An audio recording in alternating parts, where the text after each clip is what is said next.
یہ تو سٹارٹ ہی خواب سے ہو رہا ہے، اس کا دین کے ساتھ کوئی لینا دینا نہیں، نہ امام جعفر کے ساتھ کوئی لینا دینا ہے۔ یہ وہ ایک پراپوگنڈا جو شیعہ کے ہاں چلا اور وہ کنڈے چل رہے ہیں، اور سنیوں کے ہاں بھی چونکہ امام جعفر ایک ڈومیننٹ پرسنالٹی ہے، ان کو رسپیکٹ دی جاتی ہے، ہم خود دیتے ہیں، تو چونکہ اب ان کا نام بولا گیا ہے، جس طرح کہ 11ویں کے اوپر شیخ عبدالقادر جیلانی کا نام بول دیا جاتا ہے تو وہ 11ویں چلنا شروع ہو گئی ہے، اس طرح سنیوں کے ہاں بھی چلنا شروع ہو گئی۔ باقی دوسری طرف اہل سنت میں جو اینٹی شیعہ ایلیمنٹس تھے، انہوں نے کوشش کی کہ جی اس سرمنی کو ڈیلیوٹ کرنے کے لیے انہوں نے ایک نئی کہانی ڈیوائز کی۔ انہوں نے کہا کہ اصل میں 22 رجب کو حضرت معاویہ ابن ابی سفیان رضی اللہ تعالیٰ عنہ کی وفات ہوئی تھی، اس وفات کی خوشی میں شیعہ جو ہے نا وہ کنڈے بناتے ہیں۔ یہ ایک نئی کہانی انہوں نے دریافت کی۔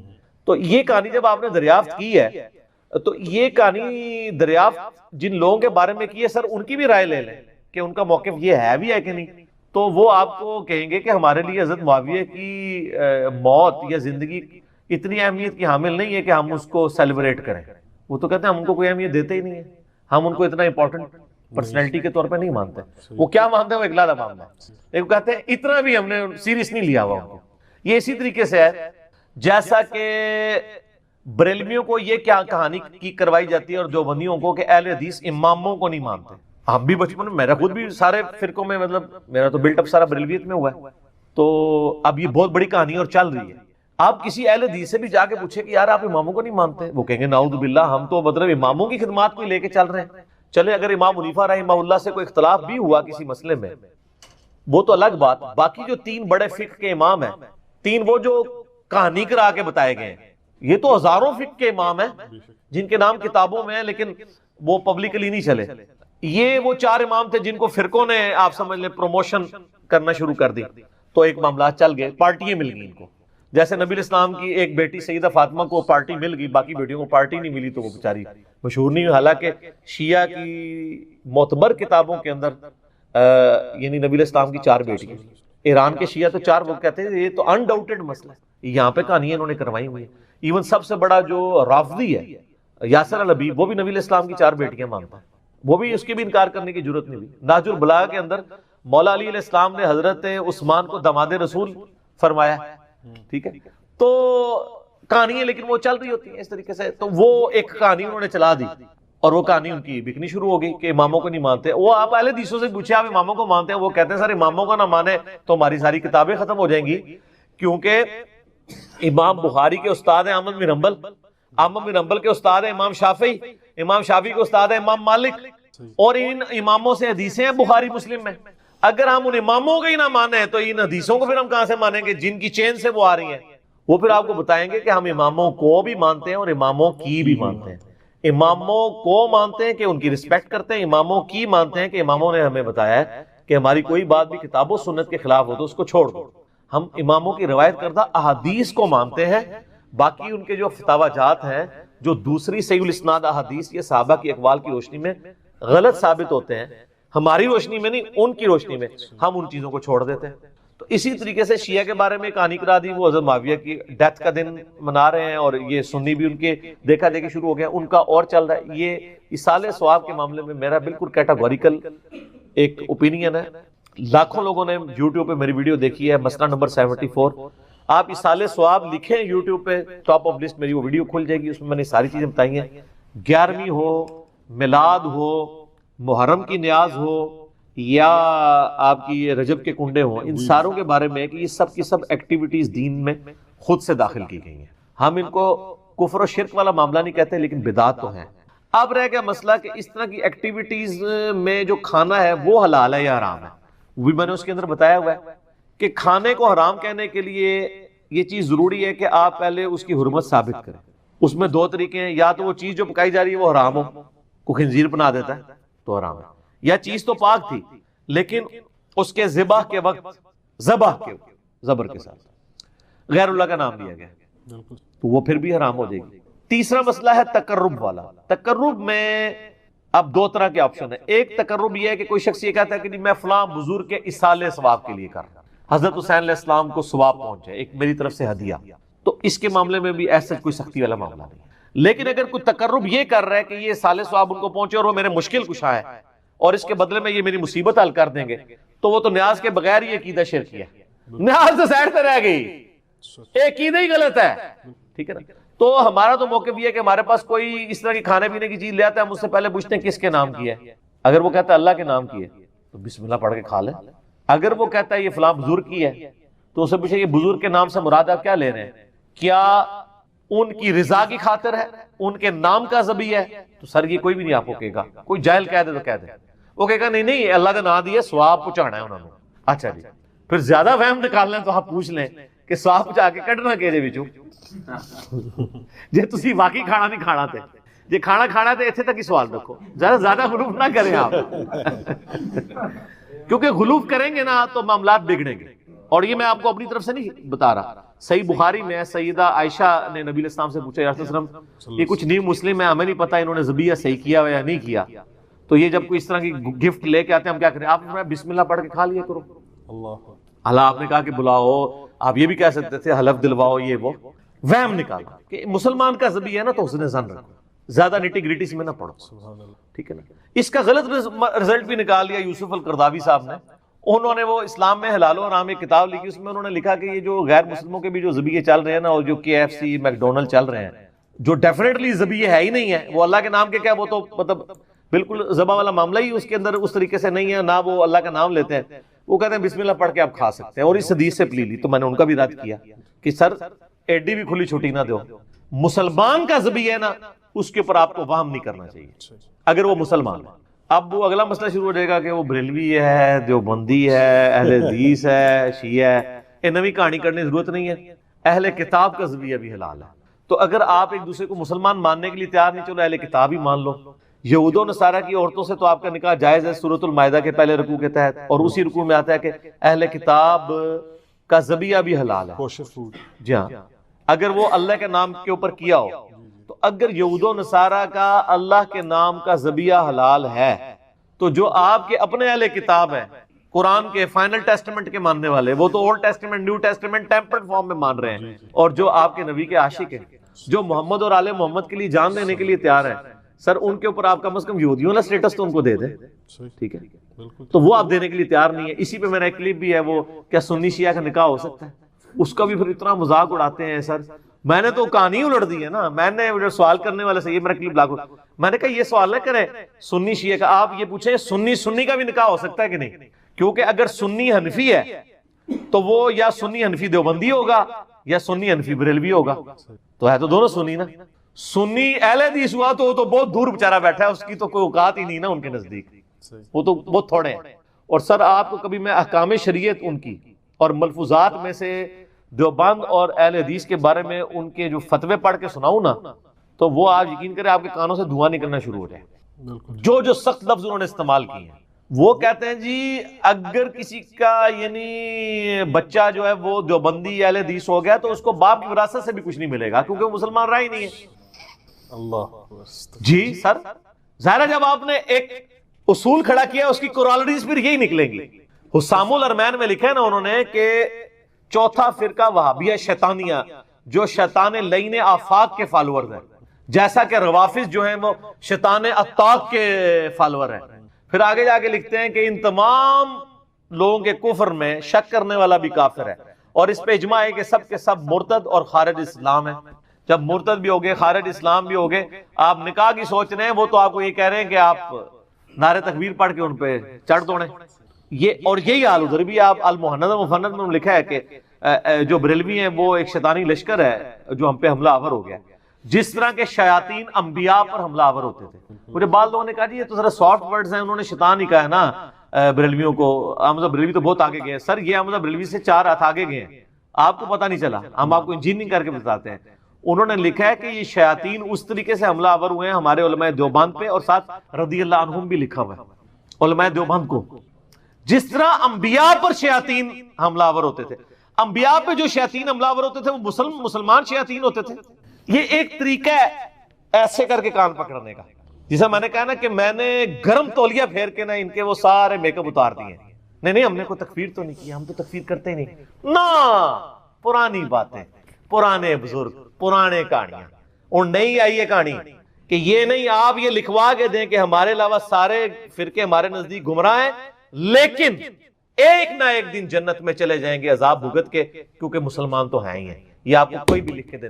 بھائی اہل سنت کے گھروں میں پکنے والے کنڈے ہوں یا اہل تشیع کے، اہل سنت کی میلاد کی نیاز ہو یا اہل تشیع کے رجب کے کنڈے ہو، اہل سنت کی 11ویں کی نیاز ہو یا اہل تشیع کی محرم کی نیاز ہو، ان سب کے بارے میں ہمارا ایک ہی موقف ہے کہ جو نیاز لے کے آئے اس سے پوچھیں کس کے نام کی ہے.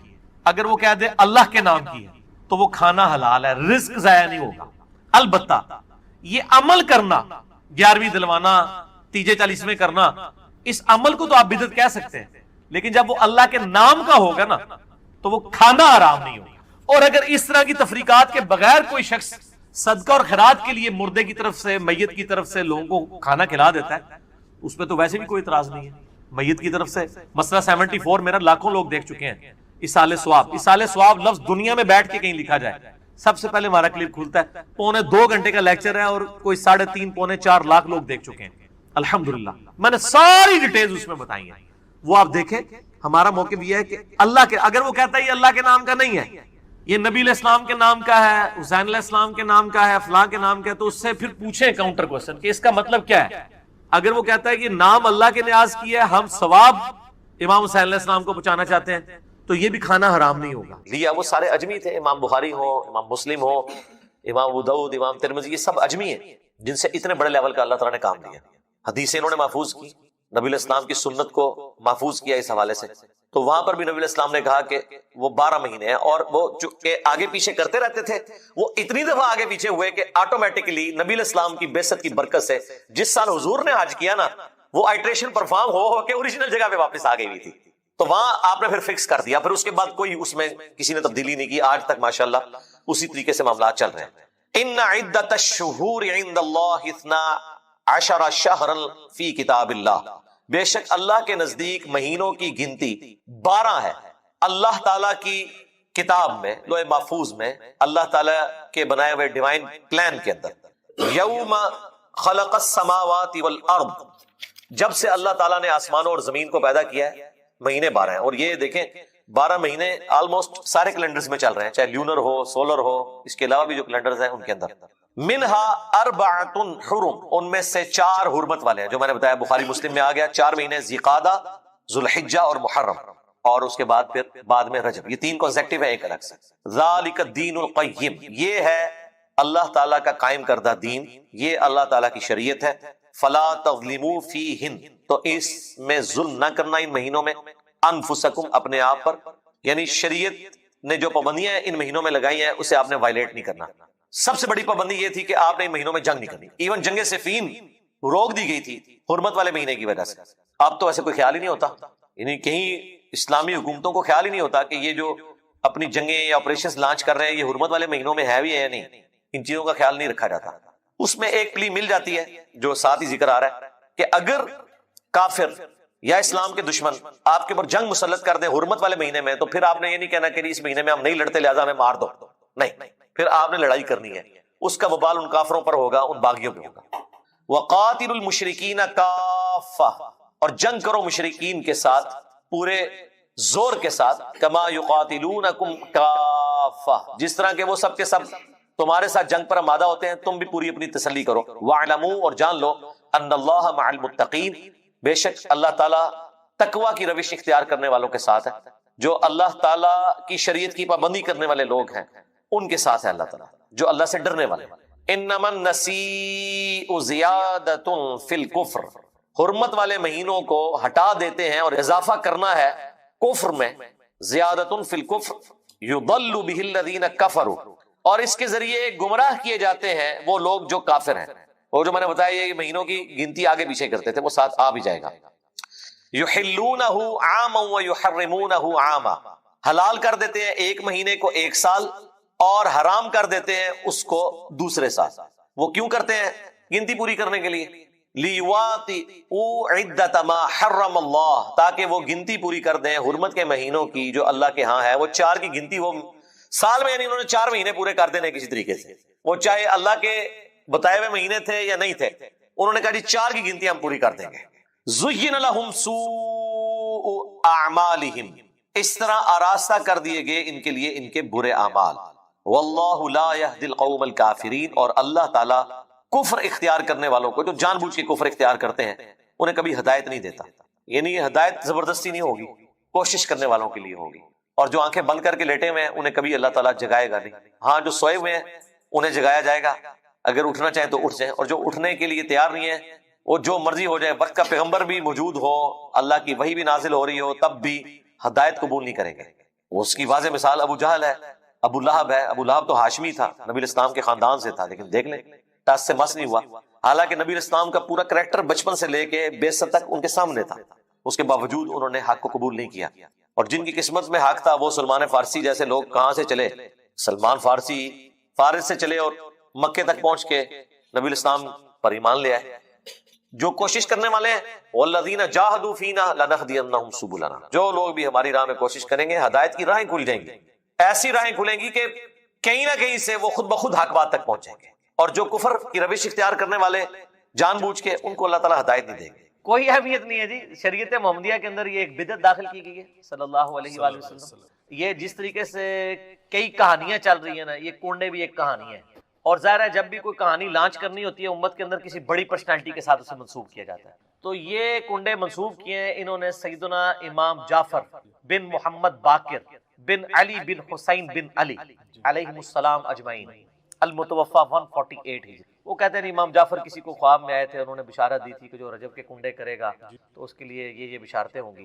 یہ تو سٹارٹ ہی خواب سے ہو رہا ہے، اس کا دین کے ساتھ کوئی لینا دینا نہیں، نہ امام جعفر کے ساتھ کوئی لینا دینا ہے. یہ وہ ایک پروپیگنڈا جو شیعہ کے ہاں چلا اور وہ کنڈے چل رہے ہیں. اور سنیوں کے ہاں بھی چونکہ امام جعفر ایک ڈومیننٹ پرسنالٹی ہے، ان کو رسپیکٹ دی جاتی ہے، ہم خود دیتے ہیں. تو چونکہ اب ان کا نام بولا گیا ہے، جس طرح کہ 11ویں کے اوپر شیخ عبدالقادر جیلانی کا نام بول دیا جاتا ہے تو وہ 11ویں چلنا شروع ہو گئی ہے.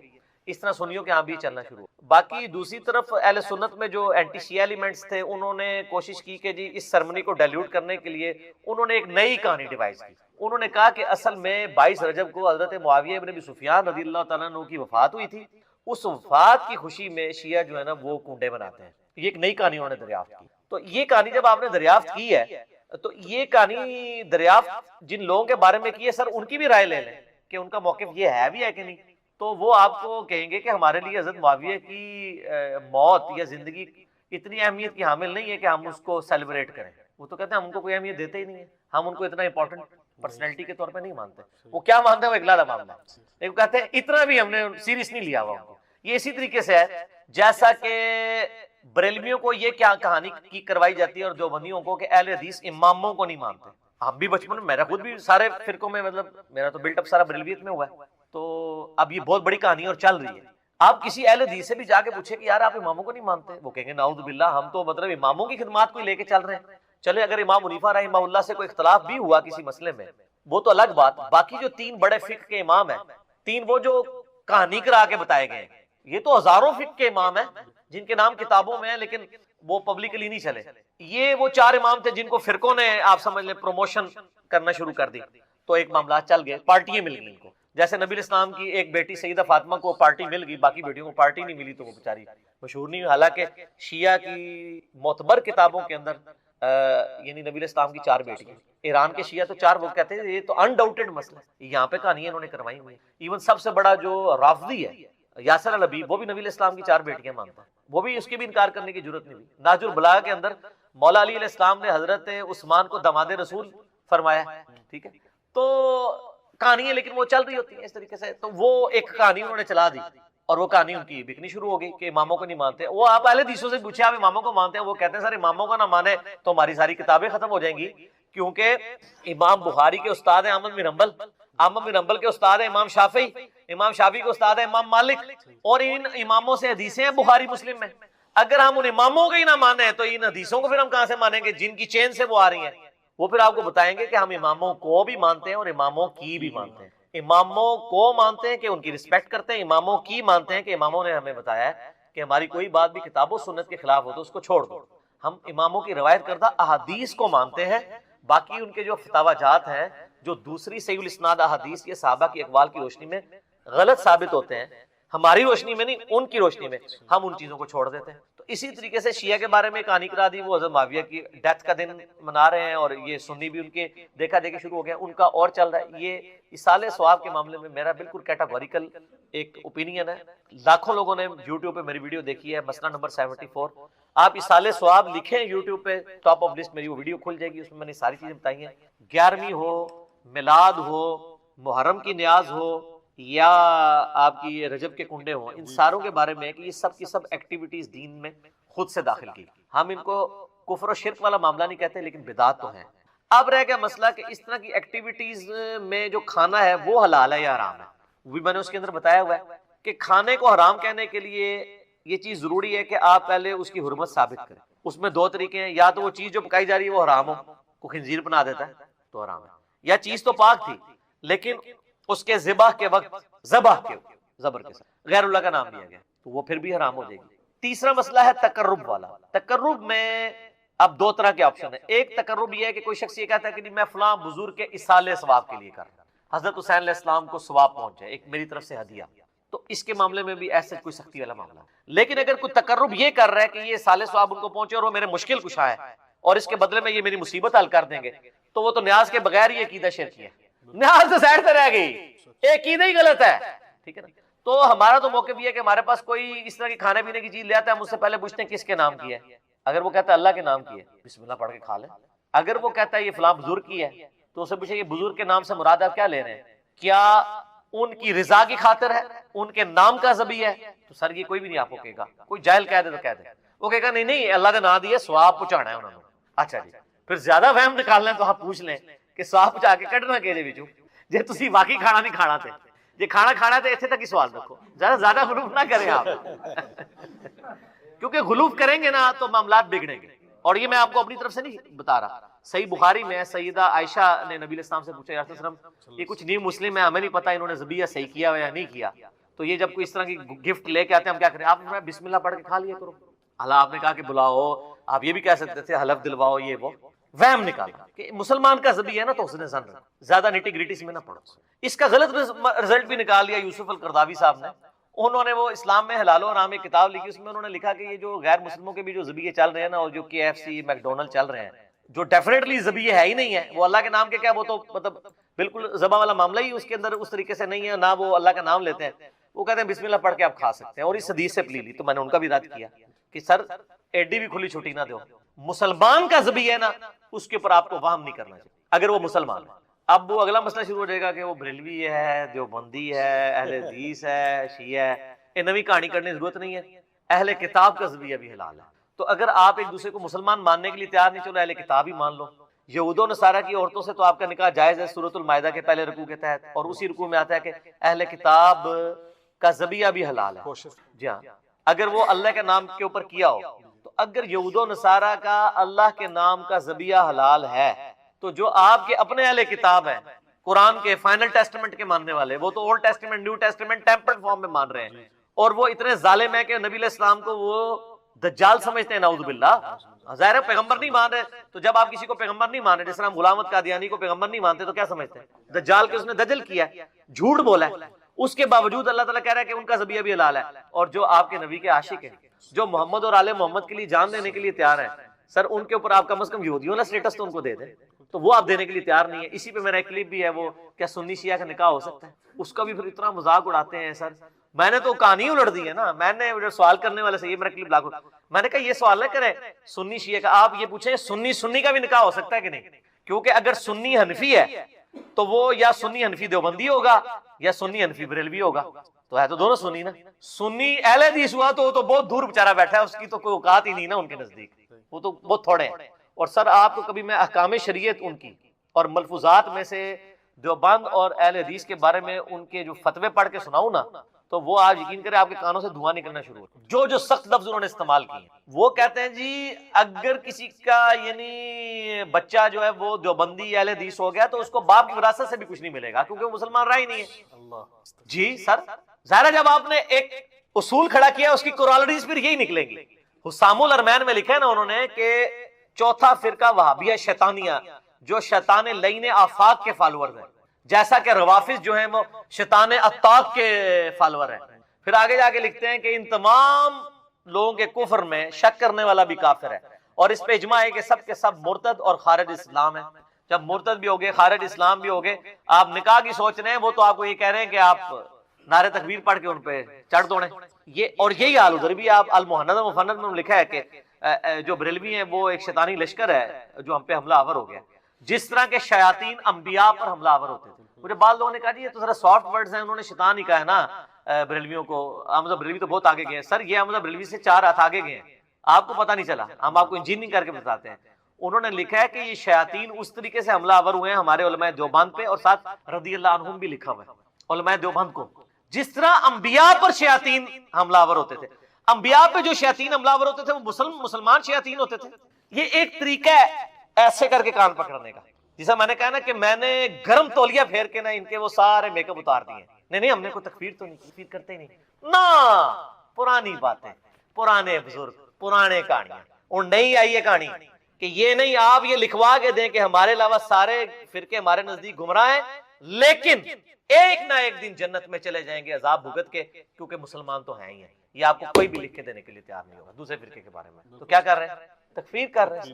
تو یہ تکفیر ہر جگہ پائی جاتی ہے، بعض جگہ چھپی بھی ہوتی ہے اور بعض جگہ ظاہر ہوتی ہے۔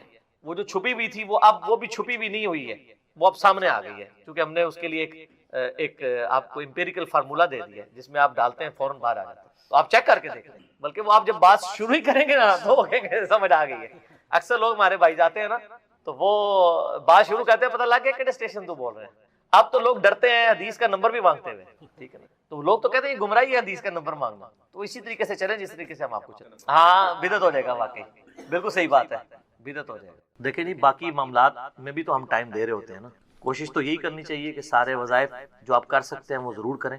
بہرحال بعض اوقات کسی کی مجبوری ایسی ہو سکتی ہے کہ اسے آفس کی مجبوریوں کی وجہ سے یا اپنے کاروبار کی مصروفیت کی وجہ سے یا بچوں کی دیکھ بھال کی وجہ سے ہماری اسلامی بہنوں کو ٹائم نہ ملے، یا بعض اوقات صحت بھی اجازت نہیں دے رہی ہوتی۔ تو سیم یہی سوال سیدنا علی بن ابی طالب رضی اللہ تعالیٰ عنہ علیہ السلام کی بڑی بہن تھی سیدہ ام ہانی سلام اللہ علیہا، جو نبی علیہ السلام کی کزن لگتی ہیں، مولا علی کی بڑی بہن ہے اور ایجڈ خاتون تھی، نبی علیہ السلام کی بہن ہی لگتی تھی، تو آپ ان کے پاس چلے جایا کرتے تھے۔ تو یہ حدیث سنن نسائی الکبریٰ کے اندر موجود، ہم نے بلو کارڈ کے اندر اس حدیث کا ریفرنس بھی دیا ہوا ہے۔ پہلے میں ان کارڈز کے بارے میں آپ کو بتا دوں، یہ 2 کارڈز ہمارے ہیں جو ہم نے شروع میں جن کارڈز کو پرنٹ کیا تھا، جو آپ ڈاک میں منگوا بھی سکتے ہیں۔ ایک بلو کارڈ ہے اور ایک ہے گرین کارڈ۔ بلو کارڈ جو ہے وہ پیچھے سے مجھے دیں، یہاں تو نہیں رکھے ہوئے، 2 کارڈ دے دیں۔ بلو کارڈ جو ہے وہ صبح شام کے اذکار ہیں، اور گرین کارڈ جو ہے وہ فرض نماز کے بعد کے اذکار ہیں۔ ان کے میں نے بڑی حکمت کے ساتھ کلر کوڈنگ کی ہوئی ہے۔ یہ بلو کارڈ ہے، یہ آپ کو پی ڈی ایف اس کا ahlsunnatpak.com سے آپ ڈاؤن لوڈ کر سکتے ہیں، ایپ بھی بنی ہوئی ہے، ہارڈ کاپی بھی ہماری اکیڈمی سے آپ منگوا سکتے ہیں۔ فون صبح 9 سے لے کے 5 بجے تک آن ہوتا ہے، +92 کے کوڈ کے ساتھ 3215900162 032159000162۔ بلو کارڈ میں حکمت ہے، آپ بتا بلو کارڈ دنیا کا ایک بلو کارڈ ہے، وہ ہے یو کے میں ورک پرمٹ کو بلو کارڈ کہتے ہیں۔ یہ آخرت کا بلو کارڈ ہے، صبح شام کے سنت اذکار، اکثر بخاری مسلم۔ دوسرا کارڈ ہے یہ گرین کارڈ، آخرت کا۔ دنیا کا بھی گرین کارڈ ہوتا ہے، وہ تو سب کو ہی پتا ہے، امریکن نیشنلٹی۔ یہ آخرت کا گرین کارڈ، فرض نماز کے بعد سنت اذکار۔ پھر میں نے ایک مختصر کارڈ بھی بلو کارڈ میں سے نکالا، یہ اورنج کارڈ، جادو ٹونا، وبائی امراض، قدرتی حادثات سے بچنے کے سنت وظائف۔ یہ سب آپ کو پی ڈی ایف فارم میں اویلیبل ہیں، فریلی آپ ڈاؤن لوڈ کر کے۔ اس میں صرف 5 اذکار ڈالے تھے، جو بلو کارڈ پورا نہیں پڑھ سکتا کم از کم یہ پڑھ لیں، تو اس کے لیے اس معاملے میں انشاءاللہ تعالی آسانی ہو جائے گی۔ تو یہ تینوں کارڈ جو ہے نا جی، کوشش تو کریں کہ یہ کارڈ روزانہ آپ لوگ پڑھیں، آپ کے لیے بینیفیشری ہوں گے انشاءاللہ تعالی۔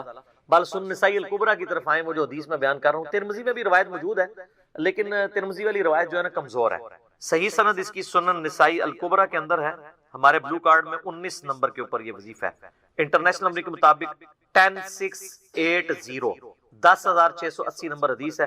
سیدہ ام ہانی کہتی ہیں یا رسول اللہ میں بوڑھی ہو گئی ہوں، لمبے وظیفے مجھ سے کوئی نہیں ہوتے، مجھے کوئی ایک وظیفہ ایسا بتا دیں جو میں کر لوں میرے لیے کفایت کرے۔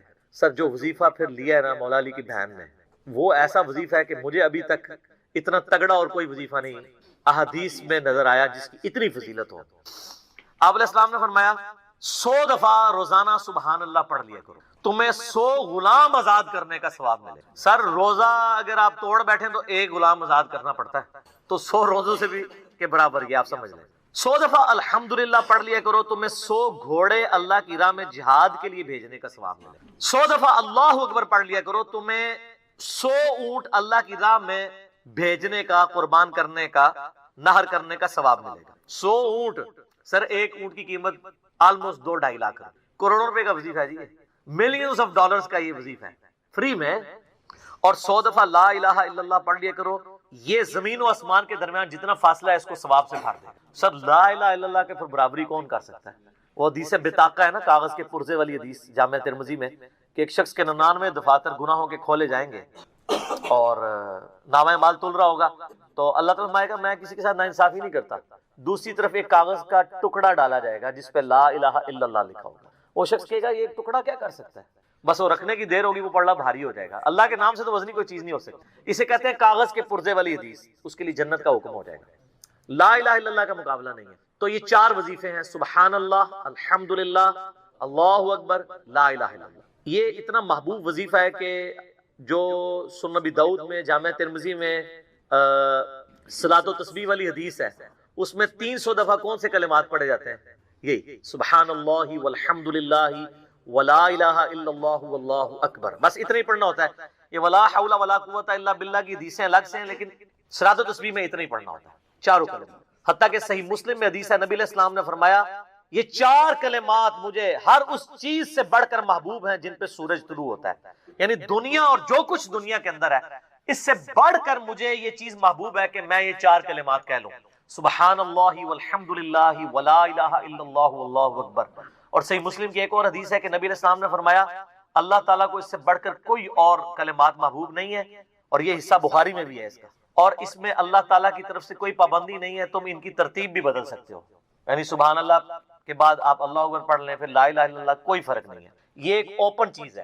آپ یوں بھی کر سکتے ہیں کہ پہلے 100 دفعہ پڑھ لیں سبحان اللہ سبحان اللہ سبحان اللہ، الحمدللہ الحمدللہ الحمدللہ، اللہ اکبر، کیونکہ را کو پھر لام سے ملائیں گے، اللہ اکبر اللہ اکبر اللہ اکبر، لا الہ الا اللہ لا الہ الا اللہ لا الہ الا اللہ۔ اور یوں بھی پڑھ سکتے ہیں، وہ زیادہ بہتر ہے، سبحان اللہ والحمدللہ ولا الہ الا اللہ واللہ اکبر، کیونکہ اکبر پہ وقت کریں گے، ورنہ یہ سبحان اللہ تو الحمدللہ ہی پڑھ نہیں سکتے آپ، کیونکہ الحمدللہ الحمدللہ الحمدللہ بنے گا کنٹینیوس، جیسے اللہ اکبر اللہ اکبر اللہ اکبر بنا، تو وقف کرنا پڑے گا سوائے سبحان اللہ کے۔ سبحان اللہ یہ تو پڑھ سکتے ہیں، لیکن الحمدللہ کو الحمدللہ الحمدللہ وقف کرنا پڑے گا۔ اللہ اکبر اگر ملائیں گے تو اللہ اکبر اللہ اکبر، را کو لام سے، تو اس کی بجائے اتنی مشکل میں نہ پڑھیں، سبحان اللہ والحمدللہ ولا الہ الا اللہ واللہ اکبر، ایک تسبیح پڑھ لیں، چاروں وظیفے 100 دفعہ ہو جائیں گے، کیونکہ نبی علیہ السلام نے اجازت دے دی ہے نا، آگے پیچھے دائیں میں کچھ بھی کر سکتے ہو، اور یہ ترتیب تو صلاۃ و تسبیح میں موجود ہے، نبی علیہ السلام نے کلمات پڑھے بھی ہیں۔ آپ کو پتہ ہے تبلیغی جماعت والے 3 وظیفے بتاتے ہیں، ویسے بڑی سمجھداری سے ہی کسی نے وہ ڈیوائس کیے ہیں، 100 دفعہ وہ یہ بتاتے ہیں سبحان اللہ والحمدللہ ولا الہ الا اللہ واللہ اکبر، وہ ساتھ وہ بتاتے ہیں ولا حول ولا قوت الا باللہ، وہ بھی پڑھ سکتے ہیں، وہ بھی صحیح بخاری میں رات کو اٹھتے وقت کی دعا ہے، ہل علی العظیم تک بھی پڑھ سکتے ہیں، وہ ابن ماجہ میں موجود ہے۔ میرا ایک یوٹیوب پہ کلپ ہے 6 کلموں کا ثبوت، تو میں نے بتایا 4 کلمے ثابت ہیں، 2 مولویوں کے لکھے ہوئے ہیں آخری والے جو ہیں، تو بلکہ وہ میرا بیٹا تو وہ اس کے وہ کورس میں آیا تو اس نے 2 یاد ہی نہیں کیے، تو اس کو ماں کہہ رہی یاد کرو، کہتی ثابت، وہ کہتا ثابت ہی نہیں ہے تو کیوں سارے یاد کر۔ ہم ریکویسٹ کریں گے، ہمارے پاس بھی وہ کورس اسلامیات کا جو ہے نا اس کو ریویو کرنے کے لیے بھیجا ہوا ہے ہماری اکیڈمی میں انہوں نے، تو ہم اس میں ان کو ریکویسٹ کریں گے کہ یہ آخری 2 کلمے نکال دیں، پہلے 4 کلمے ثابت ہیں، وہ تو ثابت ہی نہیں ہے، تو خام خواہ لوگوں کو آپ رٹا رہے ہیں، الٹا جن لوگوں کی شادی ہونے والی ہوتی ہے وہ بیچارے ٹینشن میں پڑے ہوتے ہیں 6 کلمے یاد کرنے کے، حالانکہ کلمے کے ساتھ کوئی تعلق ہی نہیں اس کے۔ تو یہ جو صلاۃ و تسبیح کے اندر بھی پڑھا جاتا ہے، لیکن اس میں لا حول ولا قوت الا باللہ نہیں، وہ تو لادہ سے بخاری مسلم میں حدیث ہے کہ جنت کے خزانوں میں سے ایک خزانہ ہے لا حول ولا قوت الا باللہ، تو آپ پڑھنا چاہتے ہیں ضرور پڑھیں، اس میں وظیفے کے طور پہ آپ پوری تسبیح اس کی پڑھ لیں بے شک۔ تو تبلیغ جماعت والے یہ بتاتے ہیں 100 دفعہ درود شریف بتاتے ہیں اور 100 دفعہ استغفار بتاتے ہیں، بہت انٹلیکچوئل چیز ہے۔ یہ وظیفہ اتنا کمال ہے کہ آپ کے ہر فرض نماز کے بعد یہ وظیفہ نبی علیہ السلام نے مشروع کیا ہے، مسلم شریف میں حدیث ہے ہر فرض نماز کے بعد یہ وظیفہ پڑھنے والا کبھی نامراد نہیں جاتا، 33 دفعہ سبحان اللہ، 33 دفعہ الحمدللہ اور 34 دفعہ اللہ اکبر. اور ایک حدیث میں ہے مسلم شریف کی کہ جو پڑھے 33 دفعہ سبحان اللہ، 33 دفعہ الحمدللہ، 33 دفعہ اللہ اکبر اور 100 کا عدد پورا کرنے کے لیے پڑھ لے لا الہ الا اللہ وحدہ لا شریک لہ لہ الملک و لہ الحمد وہو علی کل شیء قدیر. 100 کا عدد اس سے بھی پورا کر سکتے ہیں اور 100 کا عدد اللہ اکبر کہہ کے بھی پورا کر سکتے ہیں، تو اس کے سارے گناہ معاف کر دیے جائیں گے اگرچہ سمندر کی جھاگ کے برابر ہی کیوں نہ ہو. لیکن وہ صغیرہ گناہ، کبیرہ گناہ صرف توبہ سے معاف ہوتے ہیں.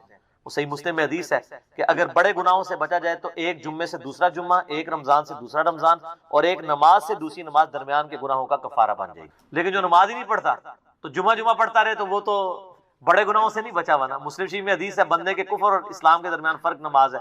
یہ نہ ہوگا ایک رمضان پڑھ لے اگر رمضان کے لیے چلے سارے، نہیں نہ اس طرح نہیں ہوگا. تو یہ وظیفہ اتنا کمال ہے، بخاری مسلم دونوں میں حدیث ہے.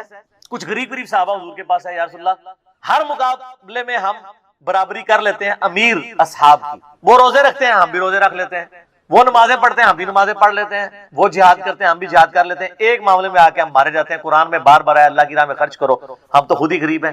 تو آپ ہمیں کوئی اس کا حل تجویز کریں. تو آپ فرمایا میں تمہیں ایک ایسی چیز بتاتا ہوں کہ تم ان کی برابری کر لو گے. تم ہر فرض نماز کے بعد 33 دفعہ سبحان اللہ، 33 دفعہ الحمدللہ، 34 دفعہ اللہ اکبر پڑھ لیا کرو. یہ بخاری مسلم دونوں میں. کچھ دنوں کے بعد پھر وہ حاضر ہوئے. یا رسول اللہ وہ تو امیر صحابہ کو بھی پتہ چل گیا، وہ بھی یہی کچھ پڑھ رہے ہیں. اب ہم کیا کریں؟ تو اسی تک لو جناب، تو اسی گرین کارڈ دے بلو کارڈ دے چکر پہ ہو، دنیا دے آخرت کے نہیں. صحابہ کرام آخرت کے بلو اور گرین کارڈ کی بات کرتے. تو نبی علیہ السلام مسکرائے، آپ نے فرمایا ذالک فضل اللہ یؤتی من یشاء، یہ اللہ کا فضل ہے، میں تو اللہ کا فضل نہیں روک سکتا. ٹھیک ہے نا. تو ظاہر گیون سرکمسٹانسز اللہ کے دیے ہوئے ہیں، اس کے اندر آپ بیسٹ پرفارم کرنے کی کوشش کریں. اللہ کے فضل کو تو کوئی روک نہیں لگا سکتا نا. کوئی یہ نہیں کہہ سکتا کہ جی وہ یعنی تیرے ہوتے جنم لیا ہوتا کیوں نہیں ہوا، ہو سکتا ہے ابو جہل ہی ہوتا. تو جس حال میں اللہ نے رکھا ہے اسی کو آپ بہتر سمجھیں. اس طرح کی کئی احادیث ہیں جو ان وظیفوں کو سپورٹ. اچھا مسلم شریف میں ایک حدیث